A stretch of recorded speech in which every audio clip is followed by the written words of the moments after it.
दोस्तों आपको जानकर हैरानी होगी कि सबसे बड़ा आइसबर्ग अब समुद्र से टकराने वाला है। ये पिछले कई सालों से समुद्र में तैर रहा था, अब ये उस धरती के किनारे से टकराने वाला है, जिसे देखकर वैज्ञानिकों ने चिंता जताई है कि करोड़ों जान वहां पर जा सकती हैं। तो आखिरकार ये टक्कर होगी कैसे और इतने सालों से ये समुद्र में कैसे घूम रहा था, कैसे तैर रहा था और अब वह कौन सी वजह है जिसके कारण अब ये समुद्र के किनारे से टकराने वाला है और इससे पहले क्या क्या हुआ, किस किस जगह पर यह पहुंचा, किस तरह से उसका जो ये आकार है वो इतना बड़ा है, किस वजह से वो अब इस समुद्र के तट से टकराने वाला है। ये सारी जानकारी आपको आज इस वीडियो में मिलेंगी, तो वीडियो को लास्ट तक जरूर देखना। नमस्कार दोस्तों, मैं हूं गौरव और आप देख रहे हैं ब्रेन बूस्ट इन्फॉर्मेशन।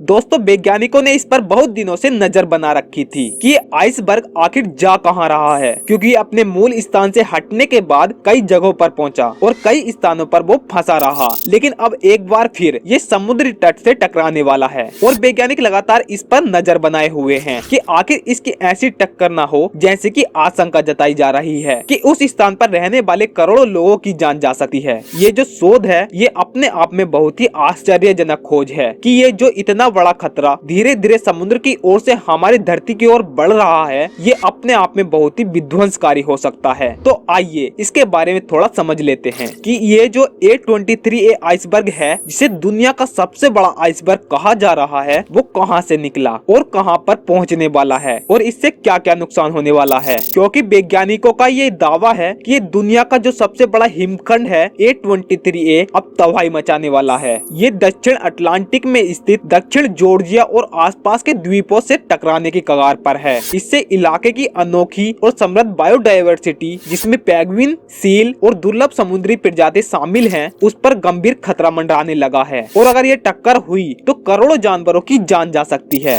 ये शोध उन तमाम विश्लेषणों के आधार पर है जिससे वैज्ञानिक ये समझ पाए हैं कि इस हिमखंड के उस समुद्री तट पर पहुंचने के कारण किस तरह के नुकसान हो सकते हैं और वहाँ की जलवायु पर कितना परिवर्तन होगा, यहाँ के जीव जंतुओं को कितना नुकसान होगा। इन सब चीजों को बहुत ही बारीकी से समझने के बाद ही वैज्ञानिक इस नतीजे पर पहुंचे हैं कि इसका बहुत ही विध्वंसकारी परिणाम हो सकता है और करोड़ों जीव जंतुओं की जान जा सकती है। तो आखिरकार ये कैसे होगा, आइए इसको थोड़ा समझ लेते हैं। दोस्तों A23A आइसबर्ग ग्रेट लंदन के साइज से 2 गुना बड़ा है। ये 1986 में फिल्चनर रोने आइस शेल से अलग हुआ। शुरुआती दौर में ये समुद्री तल पर फंसा रहा और धीरे धीरे पिघलता रहा और 2020 में इसने दक्षिणी महासागर की ओर बढ़ना शुरू किया और 2023 में पूरी तरह से मुक्त होकर इसने फिर से अपनी यात्रा शुरू कर दी। ये आइसबर्ग लगातार अपनी समुद्री यात्रा पर चला जा रहा है और इस दौरान उसको कोई बाधाएं मिली और उन सभी बाधाओं में ये कुछ वक्त तक फंसा भी रहा, लेकिन उन सभी बाधाओं को पार करके एक बार फिर ये अपनी समुद्री यात्रा पर निकला और एक बार फिर ये समुद्री तट पर पहुँचने वाला है। इस आइसबर्ग को टेलर कॉम नाम की भंवरों में फंसा पाया गया था। ये भंवरें समुद्र के नीचे की पहाड़ियों के कारण बनती हैं और आइसबर्ग को रोक सकती हैं। A23A आइसबर्ग का वजन लगभग 1 ट्रिलियन टन से अधिक है और वह इन भंवरों से बाहर निकलने में भी कामयाब रहा। दक्षिणी जॉर्जिया एरिया बायोडायवर्सिटी यानी जैव विविधता का केंद्र है। ये द्वीप पेंगुइन और सील की आबादी का मुख्य घर है और यदि A23A आइसबर्ग यहाँ पर टकराता है तो ये जानवरों के भोजन के लिए समुद्री क्षेत्र तक उनकी पहुँच को बाधित कर सकता है। जी हाँ दोस्तों, जिस तरह से जानवर समुद्री तट पर आकर समुद्र से अपना भोजन तलाशते हैं, वहाँ से भोजन पाते हैं और अगर ये आइसबर्ग उस जगह पर पहुँच गया तो ये जो तमाम जानवर हैं, जो जीव जंतु हैं, वो अपना भोजन नहीं पा पाएंगे और ये आइसबर्ग बहुत ज्यादा समय तक वहाँ पर टिका रहा तो ये जो पेंगुइन हैं, जो सैल हैं, उनके लिए भूख से मरने की नौबत आ सकती है और वहाँ पर जिस तरह से वातावरण में परिवर्तन आएगा वो भी इन जीव जंतुओं के लिए बहुत ही जानलेवा साबित होने वाला है। इस बारे में दक्षिणी जॉर्जिया सरकार के जहाज फरोज के कप्तान साइमन वॉलेंस ने कहा कि आइसबर्ग की प्रकृति ही खतरनाक है और अगर ये पूरी तरह से हमें मिस कर जाए तो मैं बेहद खुश होऊंगा, क्योंकि ये पहली बार नहीं है जिसने इस इलाके की वाइल्ड लाइफ को खतरे में डाला है। क्योंकि 2004 में एक A33B नामक आइसबर्ग के एक हिस्से ने महीनों तक दक्षिण जॉर्जिया के समुद्र तट को ब्लॉक कर दिया था, जिससे पेंगुइन और सील अपने भोजन के मैदान तक नहीं पहुँच पाए थे। तो इसीलिए वैज्ञानिक कह रहे हैं कि ये जो A23A आइसबर्ग है ये अपने आप ही बहुत ही ज्यादा विध्वंसकारी परिणाम ला सकता है, लेकिन कई चीजें इस पर डिपेंड करती हैं, जैसे कि इससे नुकसान कितना ज्यादा होगा।